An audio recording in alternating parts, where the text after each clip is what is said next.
Chapter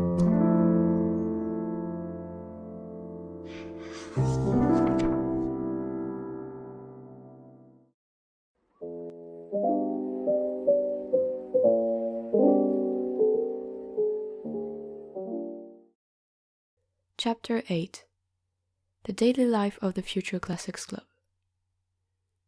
And so the cultural festival slowly approaches. Looking out at the autumn sky from the geology room, I find it quite hard to believe that summer vacation had just ended not long ago. Ever since discovering Sekitani Jun's feelings of regret behind the meaning of the title Hyouka, we have begun work on compiling our anthology.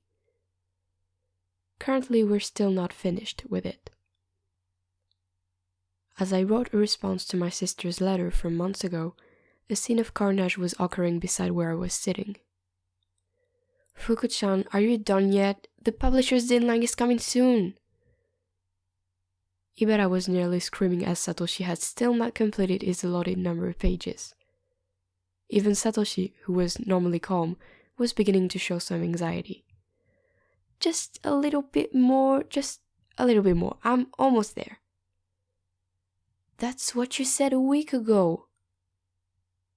Though the senior editor for this anthology was nominally our club president Chitanda, the actual work of distributing page numbers for each author and dealing with the publishers was done by Ibara due to her experience with such work before.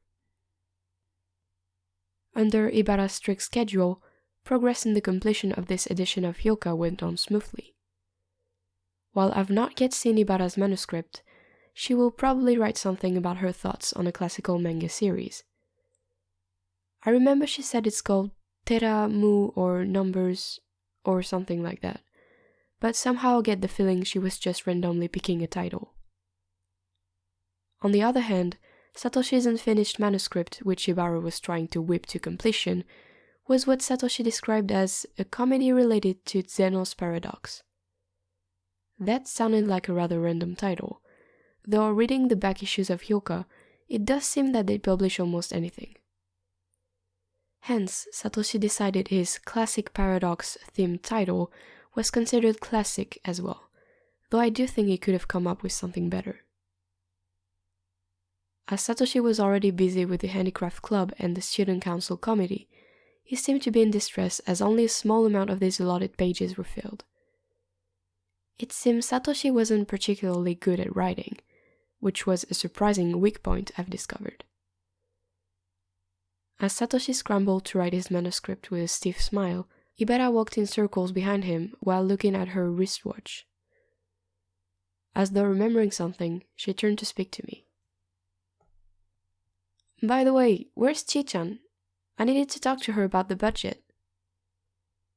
Satoshi looked as though he wanted to say something, but frantically went back to work upon being stared at by Ibara. I had no choice but to stop my writing and answered. "She went to visit the cemetery." "Cemetery?" "Sekitani Jun's grave. She wanted to offer those manuscripts in honor of his memory."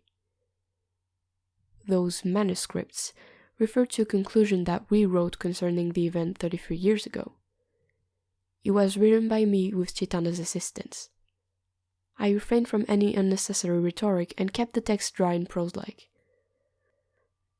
I see," Ibara said without her usual sarcasm. "What else did Chi-chan say?" "She didn't say anything else." That wasn't a lie. As I handed the manuscripts over to Chitanda during Sekitani Jun's funeral, as well as today when she visited his grave again, she didn't seem to show any emotion whatsoever. Perhaps she was hiding them, but I didn't think so. That day, when the true meaning of Hyouka was revealed, Chitanda had considered the matter resolved. She had probably taken in my explanation since, but I have no way of knowing.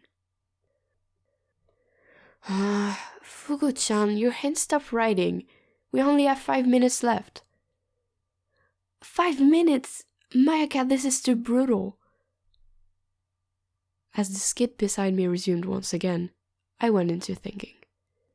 That incident didn't just concern Chitanda herself to begin with, as Ibara and Satoshi have also given their part in solving this mystery.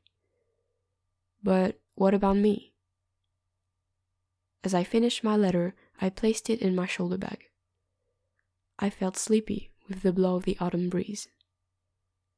No hard feelings to the struggling Satoshi and Nibara. I think I'll be going home soon.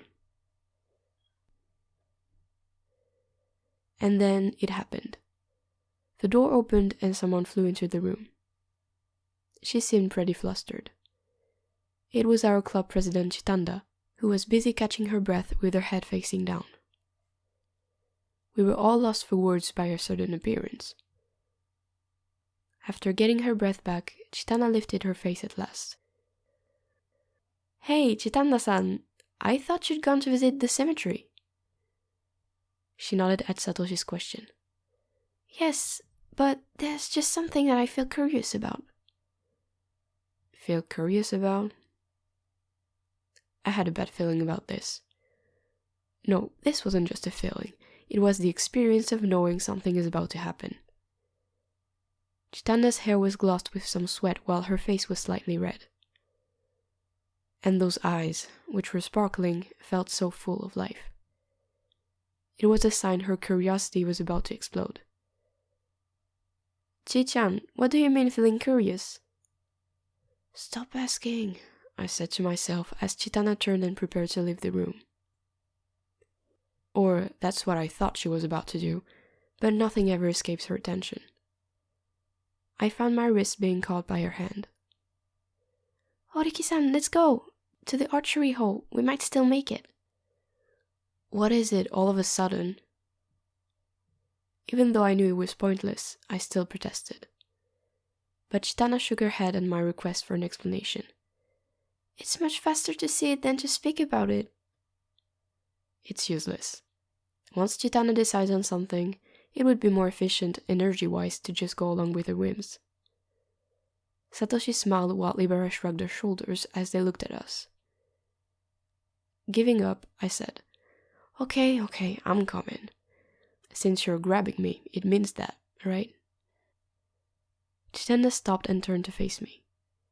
As her huge eyes stared at me, she slowly replied, "Yes, that's right. I am very curious."